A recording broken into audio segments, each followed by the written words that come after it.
ಇಡೀ ಸೃಷ್ಟಿದಾಗೆ ತಾಯಿ ಎದೆ ಹಾಲಿನ ಋಣ ಯಾರಾದ್ರೂ ತೀರಿಸಿದವರಿದ್ರೆ ಅದು ಹನುಮಂತ ಒಬ್ರೆ. ಒಂದ್ಸಲ ಅಂಜನಿ ಮಾತೆ ಹನುಮಂತನಿಗೆ ಹೇಳ್ತಾರ, ನಿಮ್ಮ ಪ್ರಭುವಿನ ಎಲ್ಲಾ ಕೆಲಸ ಮುಗಿಸ್ಮೇಲೆ ನನಗ್ ಒಂದ್ಸಲ ಬಂದು ಭೇಟಿ ಮಾಡು ಅಂತ.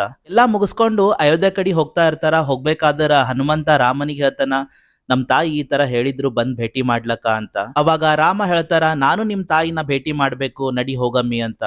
ಅವಾಗ ಹನುಮಂತ ಹೇಳ್ತಾರ, ಪ್ರಭು ನೀವು ನನ್ನಂತ ಬಡವನ್ ಮನೆಗ್ ಬರೋದಾ? ಅವಾಗ ರಾಮ ಹೇಳ್ತಾರ, ನಡಿ ನಾನ್ ನಿಮ್ ತಾಯಿದು ದರ್ಶನ ಮಾಡ್ಬೇಕು ಅಂತ. ಮನೆ ಕಡೆ ಹೋಗ್ತಾರ. ಹನುಮಂತ ಬಾಗಲ್ ತಟ್ತಾನ, ಮಾತೆ ಅಂತ ಕೂಗ್ತಾನ.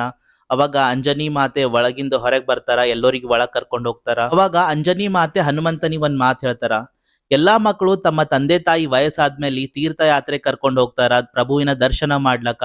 ನೀನ್ ನೋಡಿದ್ರೆ ನನ್ನ ಪ್ರಭುವಿಗೆ ನನ್ನ ಹತ್ರ ಕರ್ಕೊಂಡ್ ಬಂದಿದ್ದಿ, ಹೋಗು ನನ್ನ ಹಾಲಿನ ಋಣದಿಂದ ಕೂಡ ನಿನ್ನನ್ನ ಮುಕ್ತ ಮಾಡ್ತೀನಿ ಅಂತ ಹೇಳ್ತಾರ. ಜೈ ಶ್ರೀರಾಮ್.